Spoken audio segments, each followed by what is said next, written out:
Poland ଲୁବ୍ଲିନ୍ ସହର ଏକ ଅଞ୍ଚଳରୁ ଦ୍ୱିତୀୟ ବିଶ୍ୱଯୁଦ୍ଧ ଅମଳର 250 କିଲୋଗ୍ରାମ ଓଜନର ଏକ ବୋମା ମିଳିବା ପରେ ହଜାର ହଜାର ଲୋକଙ୍କୁ ସ୍ଥାନାନ୍ତର କରାଯାଇଥିଲା।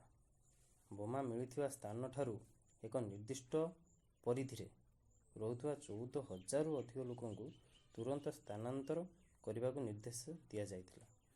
ସହରର ଏକ ନିର୍ମାଣ କାର୍ଯ୍ୟ ଚାଲିଥିବା ସମୟରେ ଏହି ବୋମା ମିଳିଥିଲା। ଅଧିକାରୀମାନେ ନିରାପଦ ସ୍ଥାନକୁ ଯିବା ପୂର୍ବରୁ ଲୋକଙ୍କୁ ଘରେ ବିଦ୍ୟୁତ୍, ଜଳ ଏବଂ ରନ୍ଧନ ଗ୍ୟାସ୍ ବନ୍ଦ କରିବାକୁ ମଧ୍ୟ କହିଥିଲେ। ପରେ ଏହି ବୋମାକୁ ସଫଳତାର ସହ ଉକ୍ତ ସ୍ଥାନରୁ ହଟାଇ ଦିଆଯାଇଥିବା ସହ ଅକାମୀ କରାଯାଇଥିଲା। ଏହାପରେ ଅଧିକାରୀମାନେ ପୁଣି ଲୋକଙ୍କୁ ନିଜ ନିଜ ଘରକୁ ଫେରିବାକୁ ଆଦେଶ ଦେଇଥିଲେ।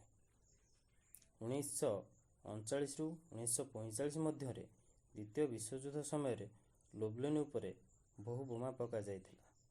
ପୂର୍ବ ପୋଲାଣ୍ଡରେ ଯୁଦ୍ଧ ପୂର୍ବରୁ ଏକ ବିମାନ ବନ୍ଦର ଏବଂ ବିମାନ କାରଖାନା କାର୍ଯ୍ୟ କରୁଥିବା ନାଜି ଜର୍ମାନୀ ଦଖଲରେ ଲୁବ୍ଲିନ୍ର ଏକ କାରାଗାର ଏବଂ ଶ୍ରମ ଶିବିର ମଧ୍ୟ ଥିଲା।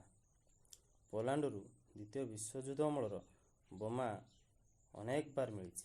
ଗତ ମାସରେ ପୋଲାଣ୍ଡର ଏକ ପ୍ରାଥମିକ ବିଦ୍ୟାଳୟରେ ନବୀକରଣ ସମୟରେ ଦ୍ୱିତୀୟ ବିଶ୍ୱଯୁଦ୍ଧ ସମୟର ଏକ ବୋମା ମିଳିଥିଲା। ସେହିପରି ପୋଲାଣ୍ଡର ତୃତୀୟ ବୃହତ୍ତମ ସହର ରୋକ୍ଲରୁ ଗତ ବର୍ଷ ଏକ 500 କିଲୋଗ୍ରାମ ଓଜନ ବିଶ୍ୱଯୁଦ୍ଧ ସମୟରେ ବୋମା ଆବିଷ୍କୃତ ହେବା ପରେ ପ୍ରାୟ 30,000 ବାସିନ୍ଦାଙ୍କୁ ସ୍ଥାନାନ୍ତର କରାଯାଇଥିଲା।